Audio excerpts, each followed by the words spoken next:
I really felt like I was living in a simulation. Like I didn't know who the girl was doing the stuff. And I just went to the bar. I sat there. I had a drink. I had some oysters because I was like, well, at least let me do something I love. Right. If I'm going down, I'm at least being fancy. I'm going down and slurping up some oysters. Because you're having an anxiety attack. You're not losing your taste.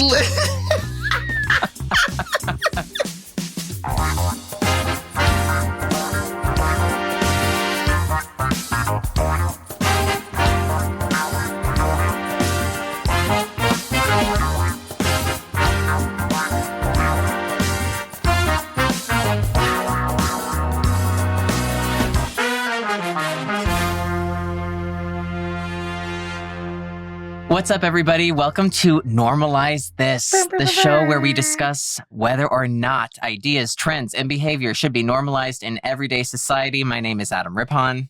Who happens to be a trend and behavior we should normalize. Thank you. Finally, I've been waiting Someone had to say it. Yes. And who are you? It is I, Danielle Young, aka the Content Queen, aka Ebony Power 100 honoree. And just esteemed co-host to Adam Rippon. And I'm in steam just being here. There is steam happening. There is. And there's going to be some more because today we are going to discuss normalizing hitting rock bottom. Danielle, thoughts? Boom. Crash. Just not a regular bottom. Rock. A rock bottom. This is rock bottom. It is a different kind of a bottom. You know, it's you can't go nowhere but up. Exactly. As any bottom will tell you. There's nowhere to go but up. Do we take anything seriously? Probably not. But stick with us. Because later on in the show, we're also going to be playing a game. An esteemed game. In Steam game. An esteemed game in Steam called Keep It or Curb It. One day. My favorite. One day I will sing it in a note. And in the same time as me. I know. I will work on it. My timing. But if you're new here, Keep It or Curb It is where Adam and I decide what to celebrate or what to toss away like old garbage. Yes, and we're very good at it. Super good.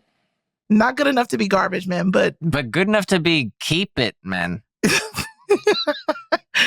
And before we get all the way into the show, I want to let you know, because this relationship is long, it's strong, we love each other. We want to hear from you.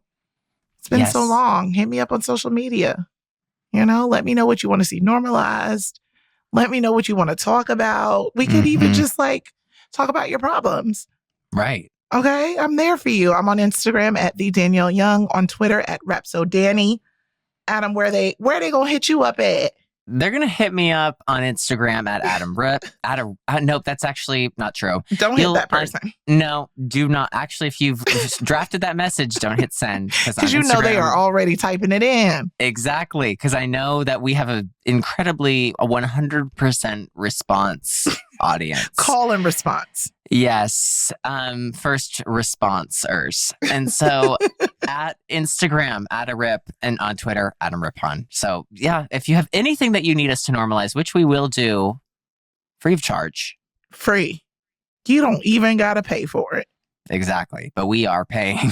But we are paying a pretty penny to make sure that you hear us. But don't forget also there's more things. Okay. This relationship takes some work. Me and Adam are putting in a lot. So, reciprocate.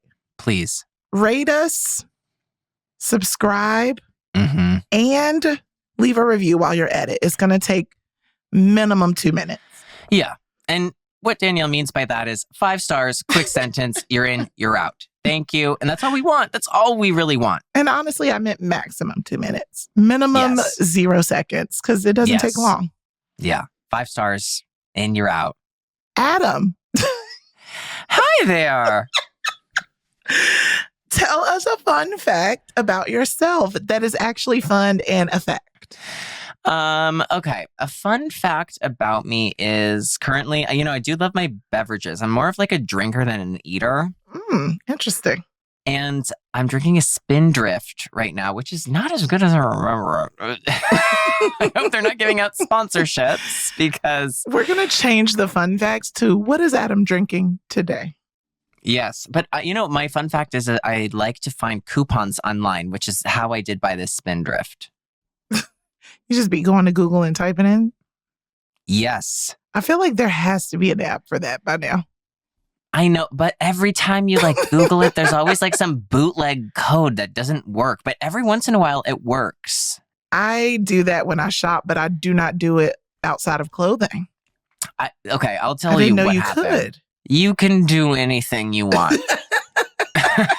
In this day and age, yeah, you can do anything you want. And what I had a moment a few weeks ago where I was thinking about groceries. And what I was thinking was that I know that there are people who coupon who pay $2 a week and they are getting racks of lamb and 4,000 rolls of paper towels. I'm like, how do you do that? So I started trying to research it. Obviously, if it's not clear, I have a pretty bad case of ADHD. Yes. And so I was trying to figure out how to become a couponer, which led me to the Spindrift website where I spent $200 to get $50 off. So I did save $50, but I'm more upset that I paid the $150. You are doing couponing all wrong. Wrong. I'm spending to save. Which is that is key, but not like that. Is it? Yeah, no. It's things Danielle, that you were getting. What's your fact? The fun fact about me today is, Adam, I shaved my head. Yeah. Isn't that crazy? Were you choking? No, I was drinking. I took a swig of Spindrift. Oh. I love your shaved head because you also bleached your hair. Yes, I did. I have a short, balding. By your own design. I've chosen to go the balding route. I love it. Yes, I have a very short buzz cut and it is blonde. Yeah. So, okay. I feel like a superhero. Have you ever had short hair? All my life. Honestly, I haven't. My hair is not, it hasn't been longer than chin length for most of my life. But you have very curly hair. Yes. Naturally curly hair, but I don't do much with it.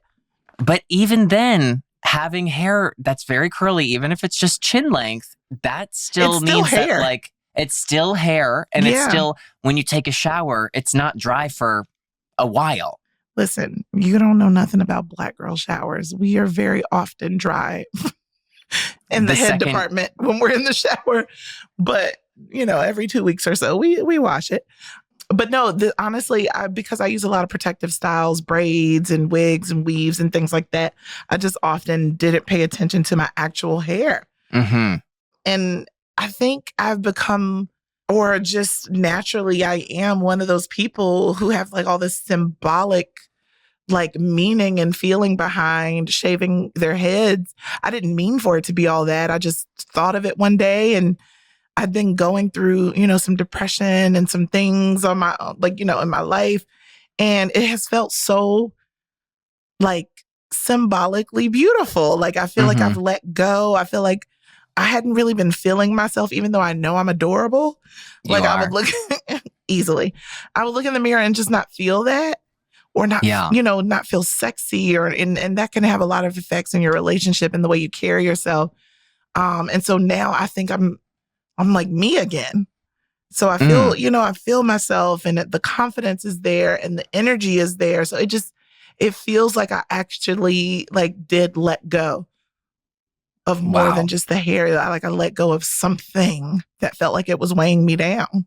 Isn't it crazy how sometimes something is small and honestly, shaving your head is a big thing. I know. But something like that can just be so altering to the way that we're feeling about ourselves. Yeah, and not for nothing, my head is perfectly shaped. Very excited about that. And I will say that is the thing about your shaved head, which also you're beautiful. So you have the and so you have the face to pull this off. And so if I were balding, I have a baby face. If I were balding, just imagine a oversized baby that has an egg head. Okay, so that's why you'll never be seeing me. You're not going to do it? You're not going to go bald with me? No, enjoy. You enjoy. I'm having a great time. Blondes do have more fun. I feel free. I definitely came up from a bottom. I don't know if it was my rock bottom, but it was very close. But which is exciting because that's the episode that we're on, and I'm like a little terrified to get into it. I'm excited. I'm excited to talk about rock bottom because I don't know. I feel like there's a few points in my life where I can point to that felt like a rock bottom, but I'm not afraid of them anymore. I used to be kind of afraid of it, but I'm not afraid of it anymore because it's that restart. I feel like it's a point where I can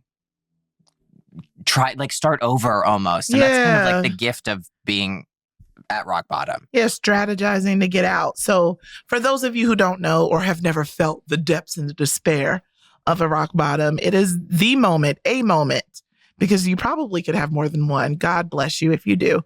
Mm-hmm. But it's a moment in a person's life where failure, bad luck, big losses, big negative events pile up all at once. And it kind of just like takes you out. Mm-hmm. Like you can't get any momentum. And there's nothing working. There's no reprieve. There's no place that you can go to. You feel like, okay, at least I can pivot. It's just like everything is a hot mess. Mm-hmm. Like you said, to me, it's a reset on your life. And it's hard to look at it that way when you're in the midst of it.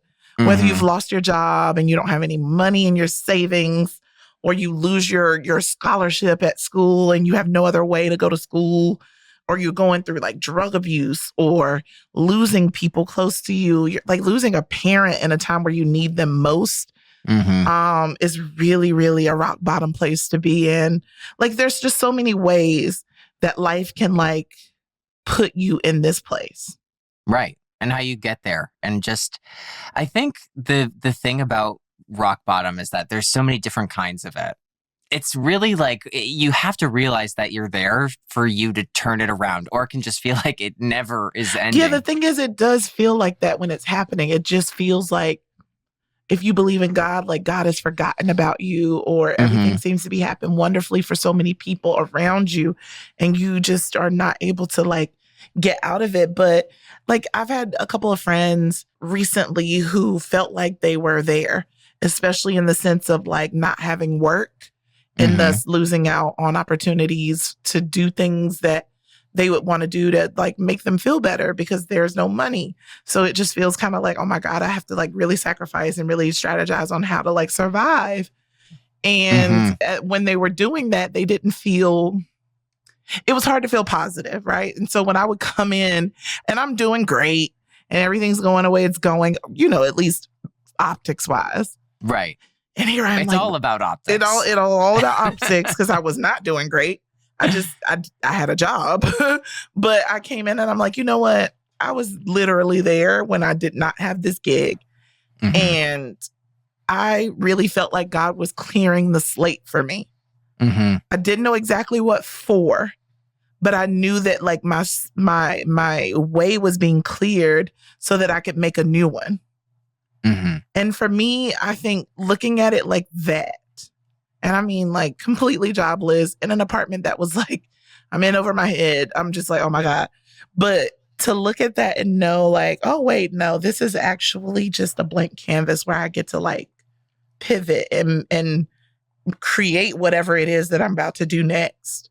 It feel like it gave me power, and so just trying to tell that to somebody who's in their bottom, they ain't trying to hear that. Right. Well, you know what? Especially the thing is that you aren't at rock bottom until you tell yourself that you're there. And even if things still continue to not go your way, just that mindset flip of like, okay, I'm at rock bottom and I'm working from here. It just helps you look for the positive things because you just think that, okay, that's it. I'm at the bottom. Like I'm going to work up from here.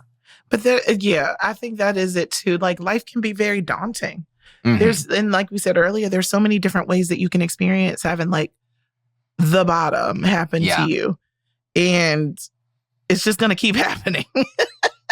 That's the craziest thing. Like, you might not always hit like a repeated or a recurring rock bottom, but there's so many ebbs and flows in life. It's very hard to say that like it's going to be smooth sailing. That first rock bottom, like some people have been blessed enough not to experience that until adulthood, but there are people that probably have seen that in their childhood and, you know, in their formative years and everything like that.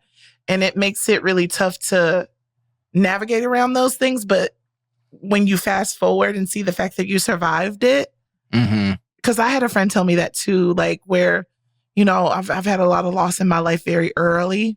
And I get very personal, I feel like, on this podcast, more personal than I ever planned to. I love it. I think it's why I love talking with you so much, is because you're so honest. I get very personal. But like, yeah, I was going to share that, like, you know, when I talk about my mom and everything, if you hear me mention her, she's actually my aunt, and she's raised me since I was a baby, myself, my brother, and my sister, because I lost my mom when I was a baby. And it used to be just one of those things that I kind of always wanted to bypass when people would have questions or want to know. And I just never really liked to like think about it. I just always kind of moved past it. And then the older I got, the more I realized that like, okay, girl, this happened to you for real. Like, it's okay. But honestly, Adam, it wasn't until recently in a therapy session where I kind of like got to cry about it. Because it happened in a time where I didn't know her. You know what I mean? I was like a 3 years old. Yeah. So I don't have memories there. But I, you know, pictures and stories and things like that. And I would love to hear it, but I never mourned it. And I like hit an emotional rock bottom and a lot of the things that I was doing to pretend that it didn't happen. And so then to like feel that and know that, but then have that feeling of, oh no, girl, you survived this. That's a beautiful thing to be able to survive. So in those type of like losses and rock bottom, like, you know, if it's a rock bottom and it's a loss, I hate to like try to sound motivational or inspirational to people, but it's just such a beautiful tool that helped me move through anything, is to know that I can or have survived it. I think that because you've worked with people and you've worked on it, you can see the bright side of it. I feel like if I have to think of like two rock bottom, I can think of like two very specific rock bottoms. And I think that like in my life and in my careers that I've hit different versions of rock bottom. You know, like some I feel like are low. And some feel like a nice, like, you know, if you're like falling down a mountain, maybe you'll hit a landing. That's what it can kind of feel like. And you've hit that rock bottom. You're technically on a rock on your bottom, right? That's what I'm thinking. But I remember a time, it was after the Olympics when I had just been an athlete my whole life. And then immediately I just started working and doing so many different things. What's so strange is that like as an athlete, you're so focused on this one thing, and it's so important and it's your whole world, and you just constantly remind yourself that it's not, and that there's so many other things that are important, which is so true, but you can't get it done if it isn't your whole world. So you're just constantly telling yourself that something isn't important when it really is the most important thing to you. And that's okay to feel that too. Yeah. It's okay to feel that too. I just think that like there's I've used so many tools over the years because life is hard with a capital H. And I think about Iyanla Vanzant. Like she has a lot, you know, if we don't know, she's like I don't want to say self-help guru, but she writes a lot of devotionals, which I use one of her devotionals until today, every day, which is really powerful. And she's been known to have shows, like she said, Iyanla Fix My Life shows, like she literally be helping people fix their lives, like interrupts them, stops them from doing the thing that they're doing, and tries to get them to think and live differently. And in one of the pages of her Until Today book, it was talking about, and it was like towards the end of the year. So it's like, you've been through this whole year and you're trying to hunker down and get ready for the new year. And there's still so much to do. There's still so much to let go of. There's still so much to heal from. And it can be overwhelming. And she was like, you just need to, take a day, take a moment, however long you can take, and allow yourself to have like almost a personal spiritual revival. And like, if it's writing it down, if it's saying it out, but like allowing yourself to like mourn and cry and moan and scream. And I know people might be like rolling their eyes or things like that, but there's not many times, especially as an adult, like you think about the freedom that a kid has to cry over literal spilled milk. Like screaming, crying, snot nose, hyperventilating. Right. Too much time if you're asking so me. much time kids have to cry over whatever. But those emotions typically don't stay the older we get, right? And you don't actually cry over spilled milk anymore. And your spilled milk could be, I don't know, you made a bad investment and now you're out of money, or, like someone robbed you, someone died, whatever the spilled milk is your spilled milk. And we don't a lot of times make that time to mourn it. Death is a little, quote unquote, easier to mourn. But when it's stuff that's going on in life, losing that job, losing that friend, whatever the case, like you need to make the space, make the room to cry and scream out. You know what I mean? Like, yes.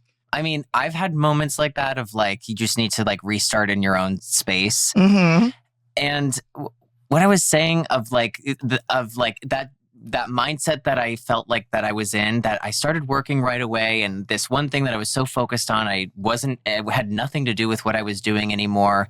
I felt like I was kind of going through the motions and everything that I did just didn't feel important at all. Oh my gosh. It felt so stupid.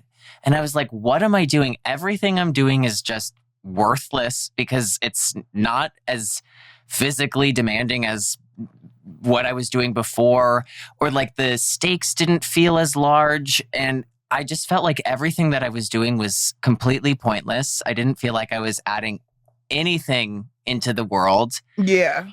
And I just remember that, like, the rock bottom I felt is like, I remember it was like I don't know, it was probably like a week or so before I started noticing it, but it was like just waiting until it was like 4:00 to like make myself a drink so that like it was like a normal time, because I was just looking for something to do. And I was like, I feel so lost and like out of place, and I don't know where I belong.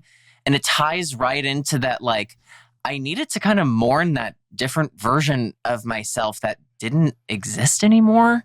Right. You know what I mean? That life just continued, but I never like got to process the change that I was making in my own life. And when I kind of realized that, it was like, like we're kind of taught to like suck it up and not cry, and you don't want to burden other people with your issues. So you're not always going to share everything that's going on in your own thoughts, but really like making that time to let it out.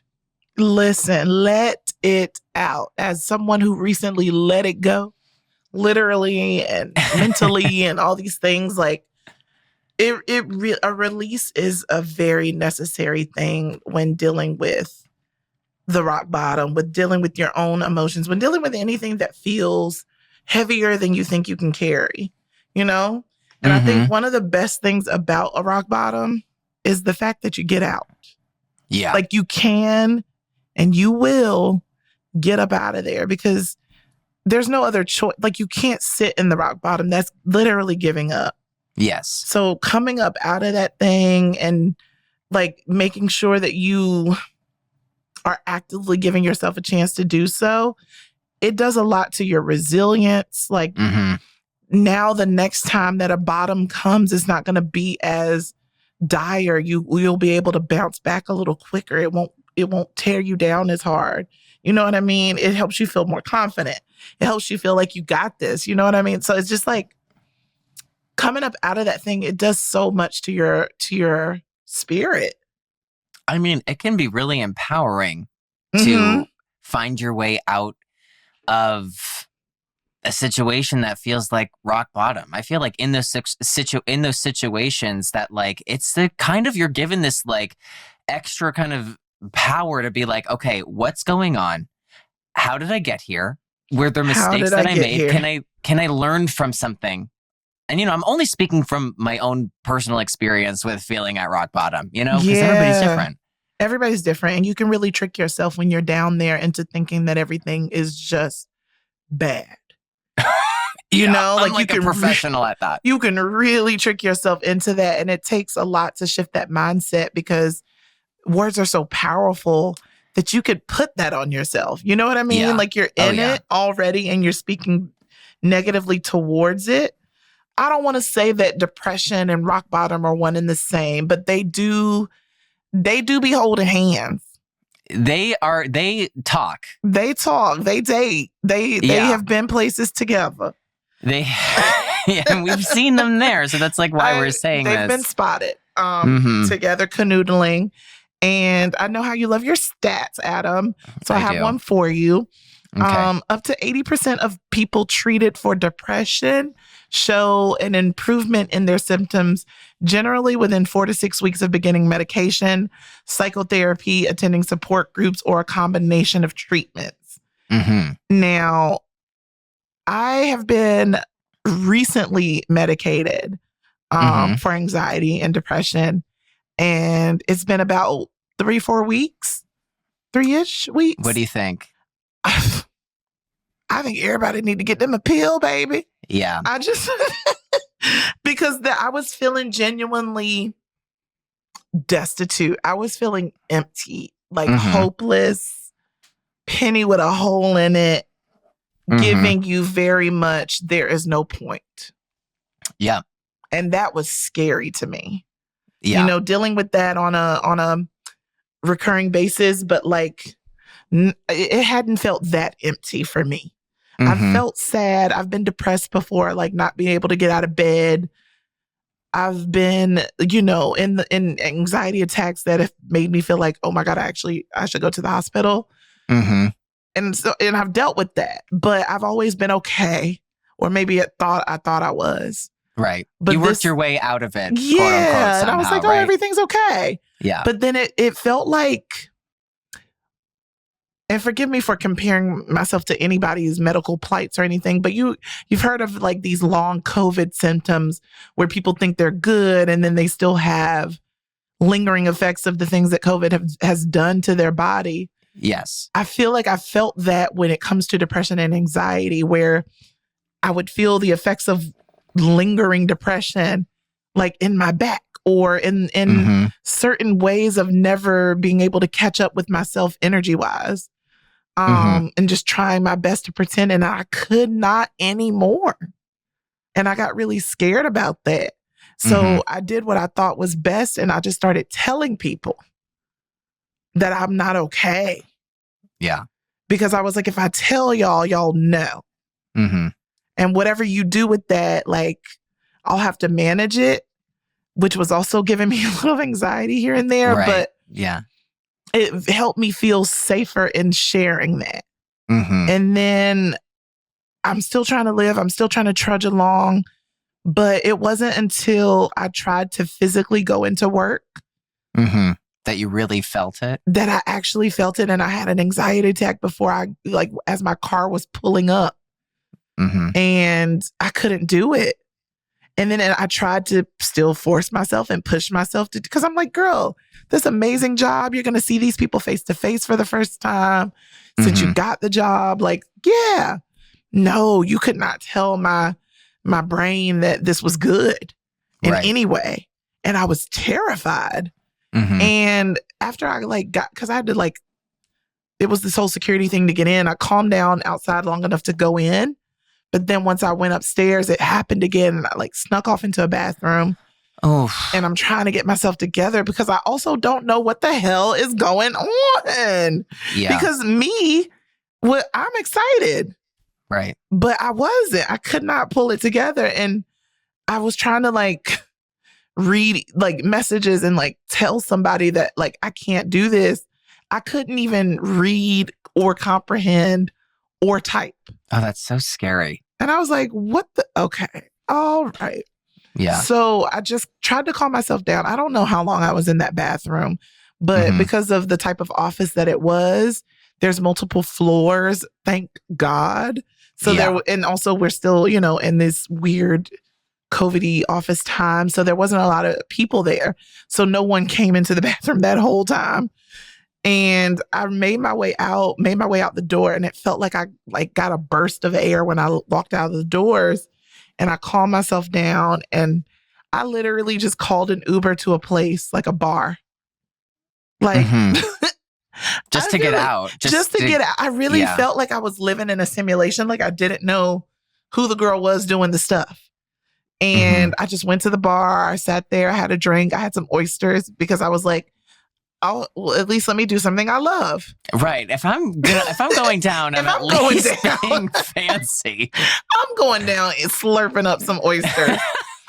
Because you're having an anxiety attack. You're not losing your taste. Let's get real, okay? Those are two very different things. We don't lose class. I still would like some East Coast. Oh my God. So I did that. And then I just went and got on the plane and flew back here because the office was in another city, but I flew back here. And I then told my manager like the next day. And even then I was like hella anxious to do that because like, who do I think I am? Like I just started this job that I'm very grateful for, but it was just such a moment of like, I don't even know what or who I am. Like the not being able to read, I was like, nah, this is weird. Very scary. And I finally was like, let me talk to someone. Let me schedule some appointments. But even that was so much labor. Yeah. Whenever you're going through a mental thing. So it's like, I understand how strenuous it can be to even help yourself. Yeah. When I would always think of medication, I was always afraid that I would be different. Or Same. That, I was so nervous. I was very nervous, and it would make me not as funny, or it would make me I don't even know. And I remember this is all what I'm talking about, sitting and waiting for that drink. This is probably 3 years ago. And this rock bottom just kind of cycled through. And I just knew that there was a lot of things I needed to do on myself. And one of them was I was just completely convinced that I need to talk to somebody. Yeah. And I was just you know what? I'm not weak. I'm not going to do that. I don't need to do that. I can work through this. Which is the sign of being insane. So I was just all of these things that I have, these anxieties I have. What's so twisted is that I think now I'm curious to how I would be as an athlete now. But as an athlete, the anxieties that I felt I need to do this, I need to get that done, that come on, do another one, push yourself harder. I could translate the anxieties into that. And then as soon as the sport was gone, then it was I didn't have anything to channel it into. So then that's when it felt scary and ridiculous, where I'd be at the grocery store and, picking up a few things, and I'd be oh, wouldn't it be nice if I grabbed this tuna and I could make a tuna salad? And then all of a sudden I'd have this thought in my head where it's you can't do that because you can't remember the recipe, and then you're going to have to get all this stuff. And I'd get legit overwhelmed. And I'm this is crazy. Or I'd be sitting at night getting ready for bed, and I'd be okay, come on, just go brush your teeth. All right, come on, go brush your teeth. Go brush your fucking rotten teeth that are going to rot out of your fucking head, you stupid fucking rotten tooth bitch. And I'm okay. And I got on medication, and all of a sudden I remember that within a few days I went to go brush my teeth, and I was when am I going to start calling myself a rotten tooth bitch? And I just didn't. You're right. And it was so odd to not have that voice that I just was like, this is my superpower, which it was anxiety, and I was being ridiculous. But getting on medication, it did not change me. And I was, I'm obviously still incredibly hilarious, award-winning comedian. Obviously. But it was different because so much of like where I felt like I was being funny was overcompensating for my own anxiety, or I would overanalyze things and I could say that in a funny way. And I was like, will I lose that? And it was just relearning to see where I would have had anxiety, and I could still relay those things in a different way, but I didn't lose myself. And it's this really odd thing where it's like, but I'm going to be different. And it's like, because you should, like, because that's what you want. You want something different. You don't want to be different. You want to give yourself.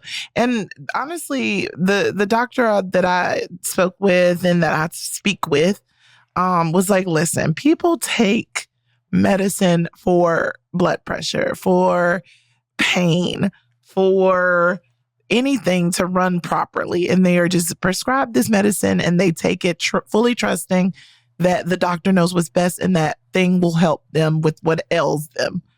We should treat our mental the same way. I understand, 100%. It's a little scarier because it's your brain or whatever, but it's designed to help what mentally ails you. Oh, I mean, that I started taking Wellbutrin like a year ago, and or maybe even more. But it's been a game changer. It's a game changer. I just didn't realize the level of anxiety I was living with, and I knew that it was bad, because if it wasn't bad, I would have never taken the initiative to reach out. Right. Because I just had this feeling. I was like, I think I need medication, and I'm like, okay. Yeah, well, I didn't want to believe it, but it was true. Either, but knowing that I know it was not a rock bottom essentially, but it was like a mental break that I didn't understand, because I thought so much that I was like, oh, I understand when I'm going through my anxiety and my depression, I'll be out of it. But this one I couldn't, and I didn't understand it.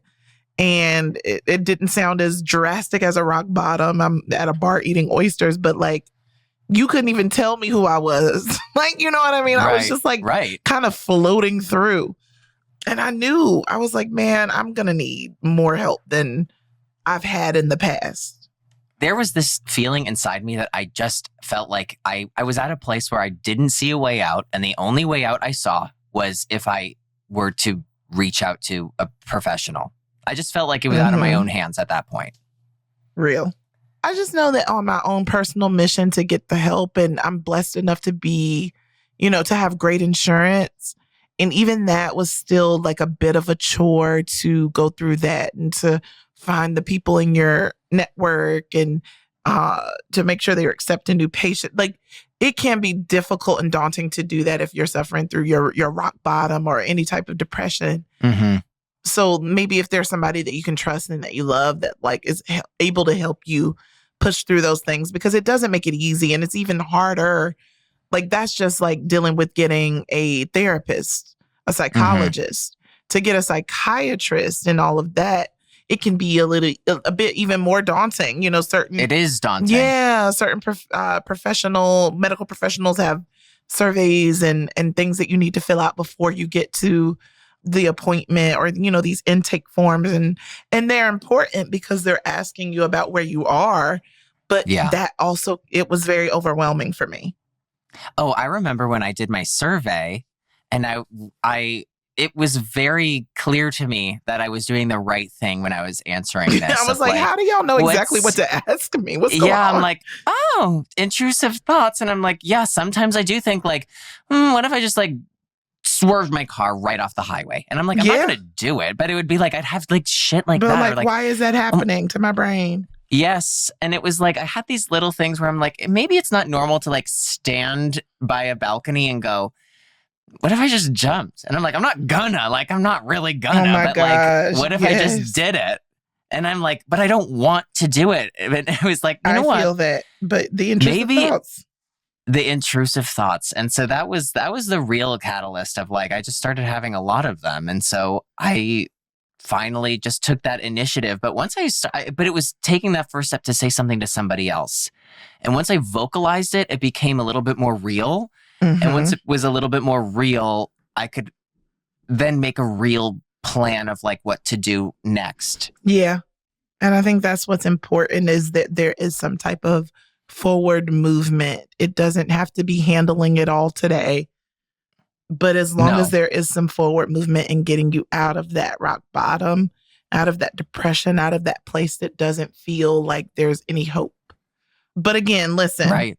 This is mine and Adam's personal experiences with these things.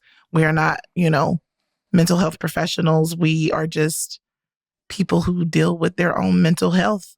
But if you are experiencing mental health related distress, or you're worried about a loved one who may need immediate support, contact 988 Suicide and Crisis Lifeline. And 988 is confidential, it's free, and it's available 24/7, 365. Which is really great.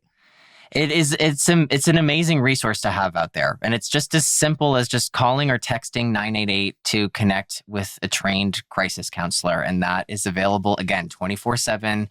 And if you're really feeling like you need to reach out to somebody and you don't know where to start, it can be a good place to just get started.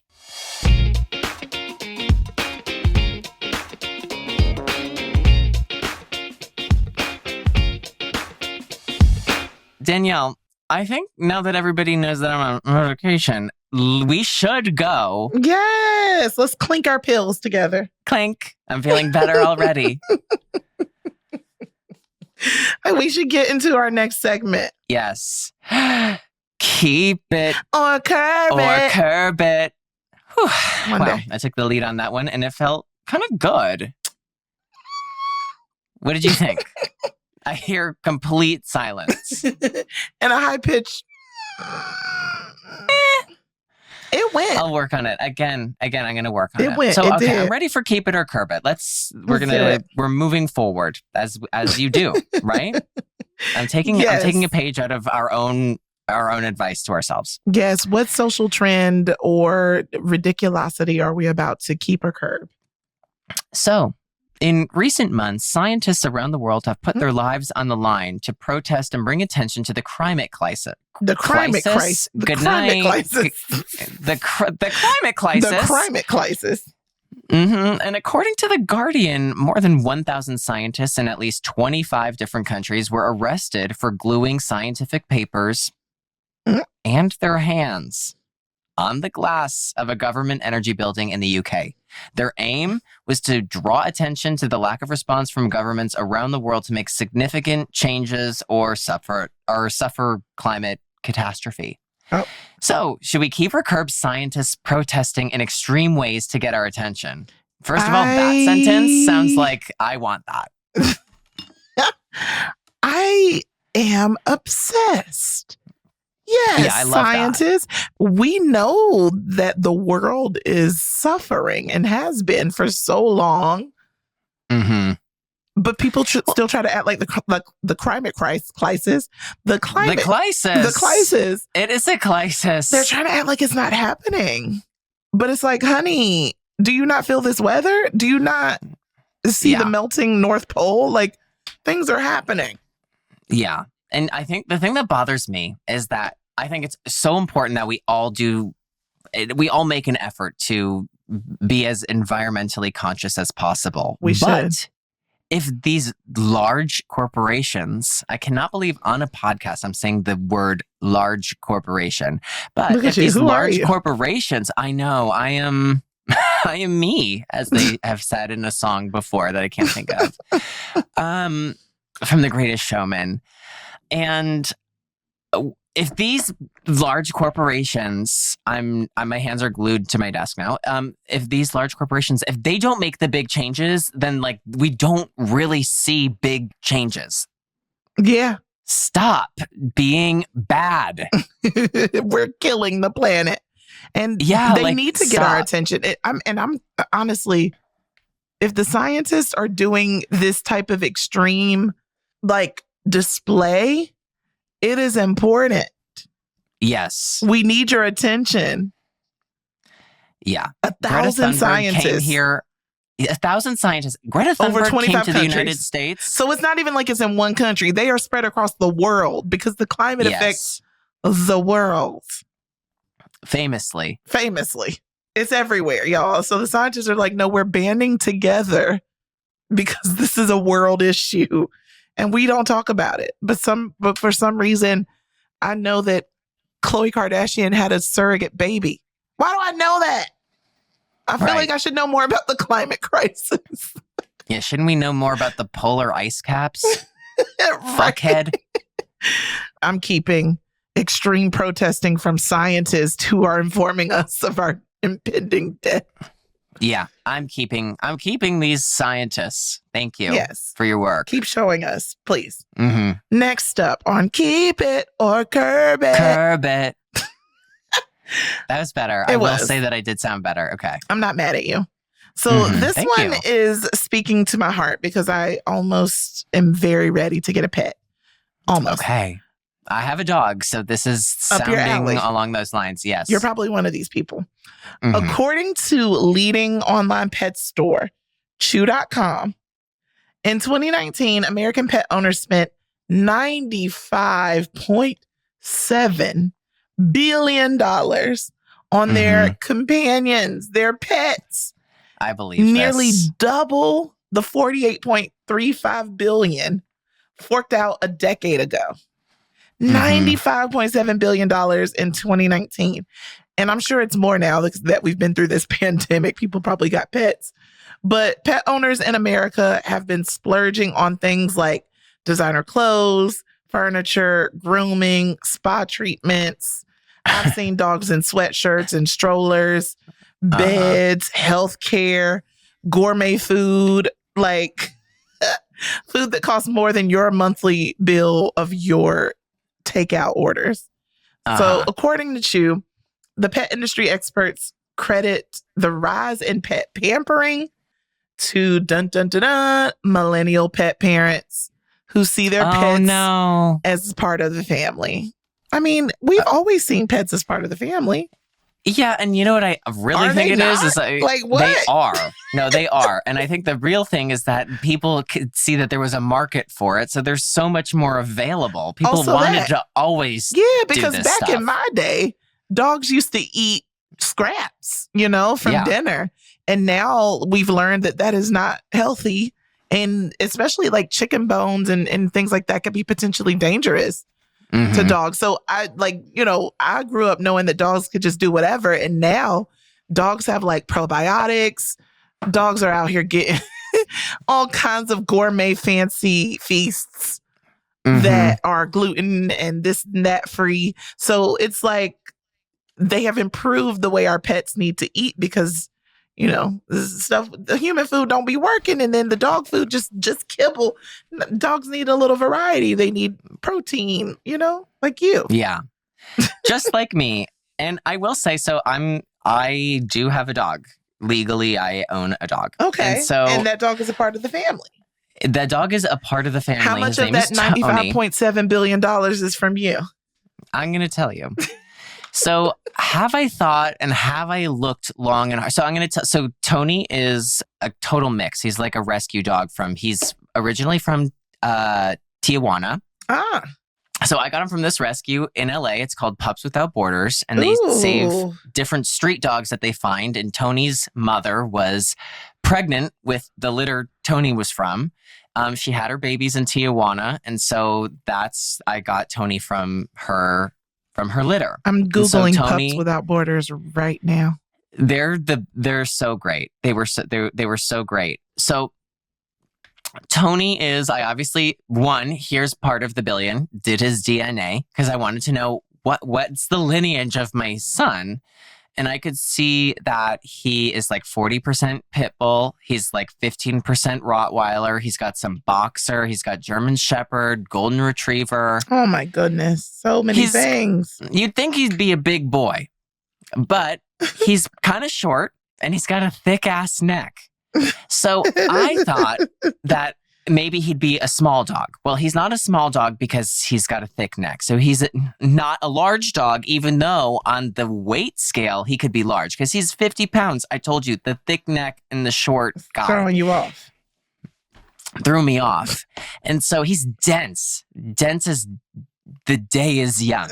And so that bitch is heavy to pick up. And he doesn't look like he's going to be that heavy. I'm talking about myself. Right. And so I really thought that, okay, I'm going to do it. I'm going to be one of those people that like gets a designer dog collar.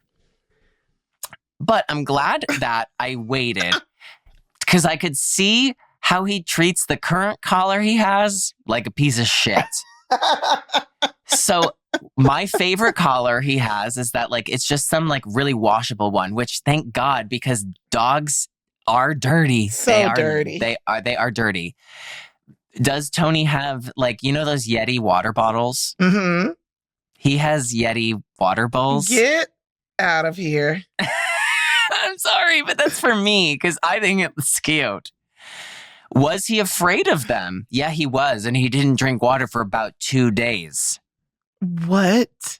Oh, yeah. He was afraid of his water. Tony can be afraid. First of all, dogs, they deserve everything that we can give them. And I was trying to show him that a Yeti water bowl would be great. He was afraid of it. I had to cover it in peanut butter for him to even go near it. Oh, my God. Take a drink of water. The things you do for these animals. I know. And it's worth every second because it's so incredible. They're the best. I think keep it.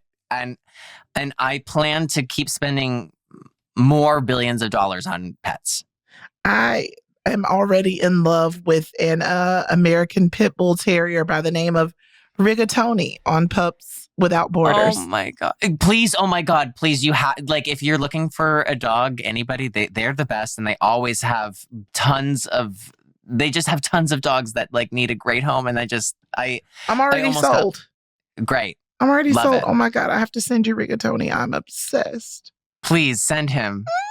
I felt the same way about Tony when Tony's name on the Pups Without Border site was Stuffing because he was born around Thanksgiving. That is very cute. Very cute. But you changed it? We changed it because JP didn't know what stuffing was. And I went, all right. Those Great Britaners. Yeah, those fucking people from London. And so he didn't know what stuffing was. And I tried to explain it. And he said, that doesn't sound good. And I said, I don't think it is. But I think that we've decided that it is. But you're right. It is not good. And so Tony it's like they're pretty common here in the US, but it's also a Finnish name. Mm-hmm. And so we both liked it that like both of our family members and friends would be able to say the name and not feel like they were saying it with an accent.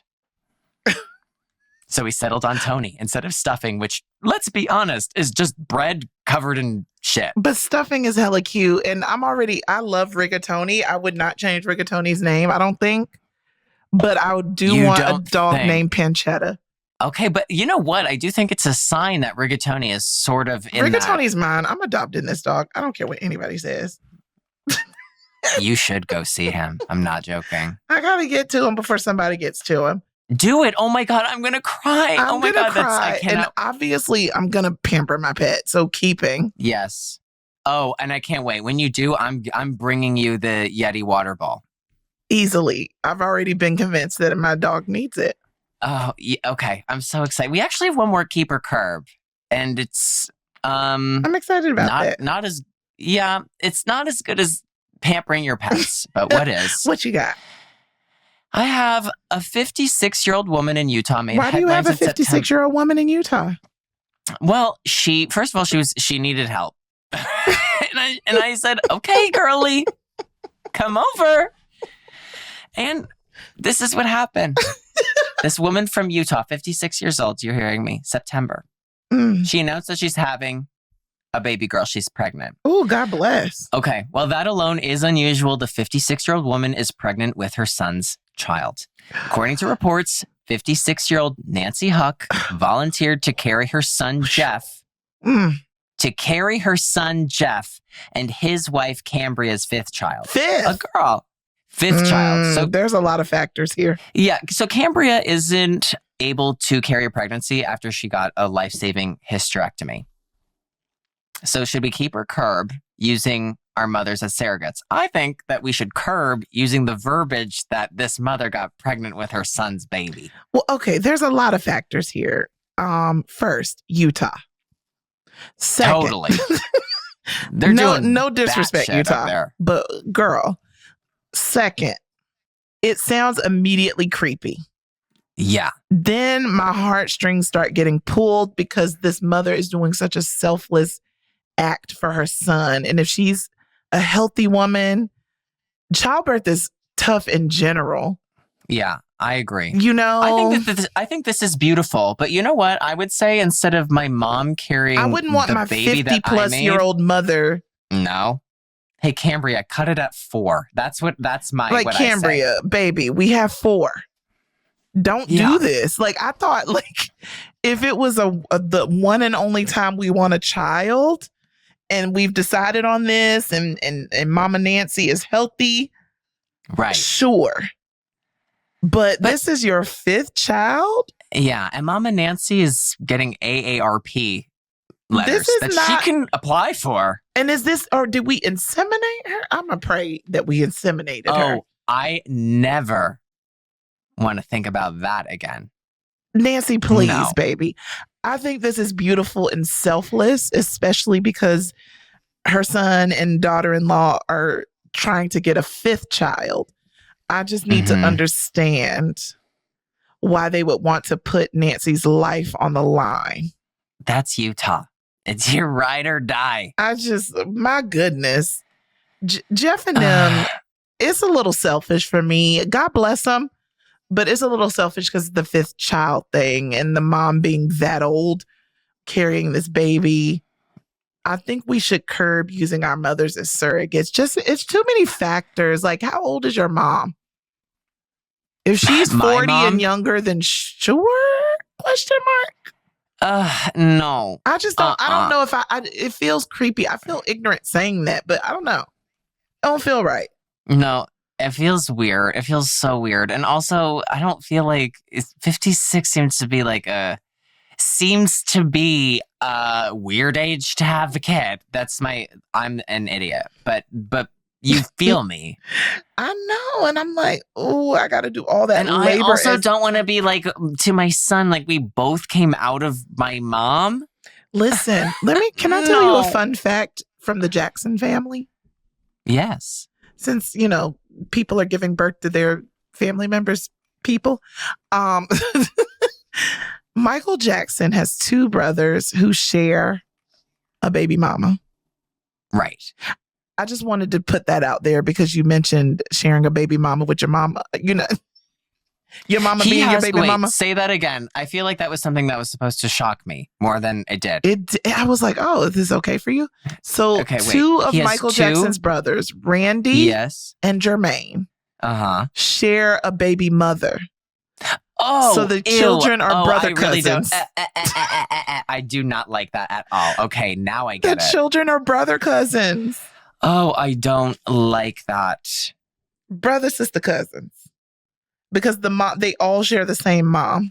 No. And 2 different dads who are brothers. Oh, I really don't like that. I know, right? Isn't that just like, curb it?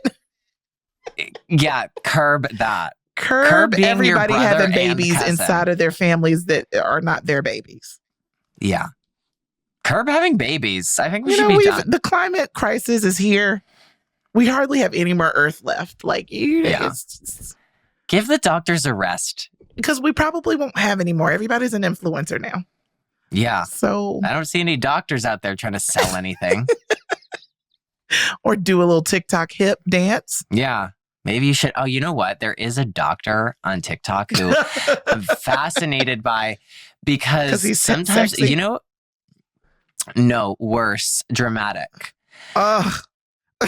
That I've seen them do, I've seen a nurse and a doctor do some sort of and it's some dramatic music playing, I really hope that they're not truly licensed professionals, but I have seen it where they're like, when you have to tell a patient bad news and they're just like hand on forehead crying and there's like some dramatic song.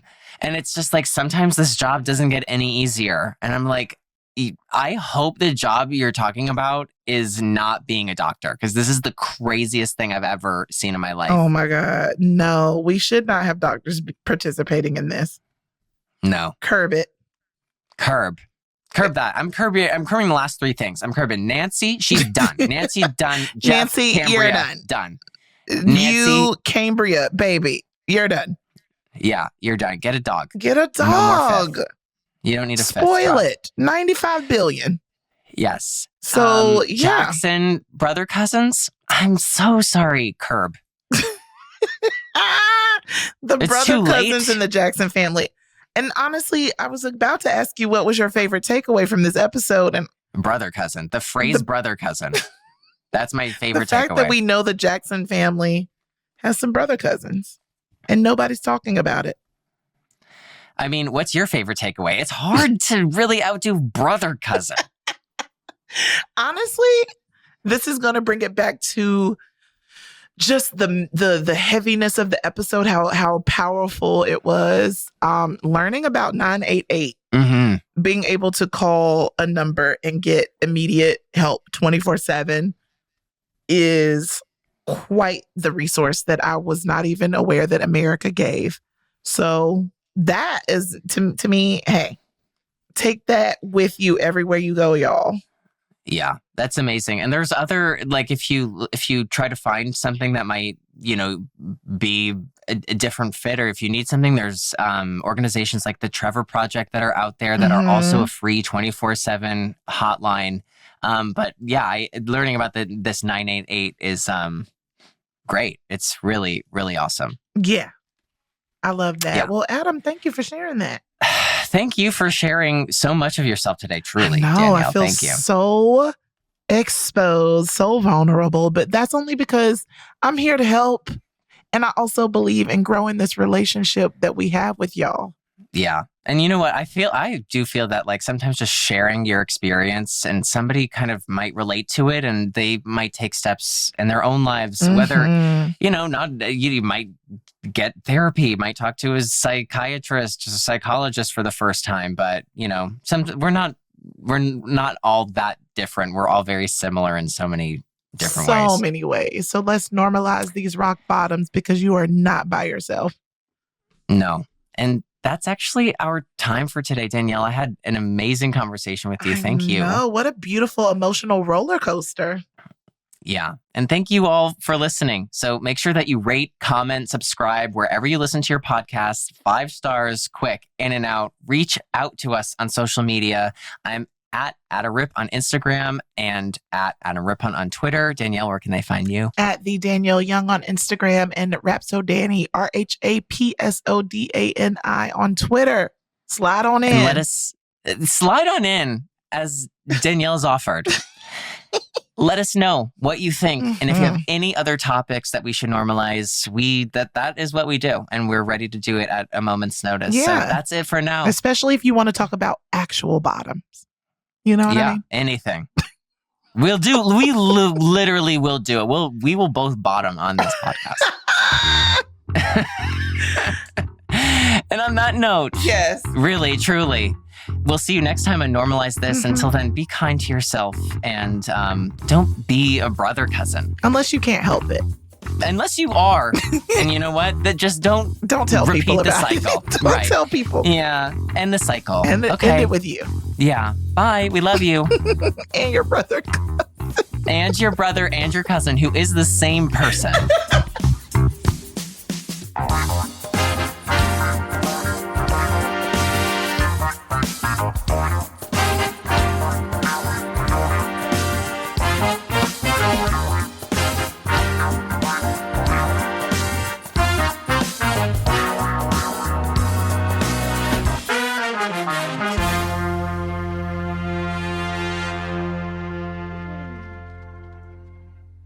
Everyone out there listening, we want to hear from you. Make sure you follow @MakeSpringHill on all platforms for weekly show updates.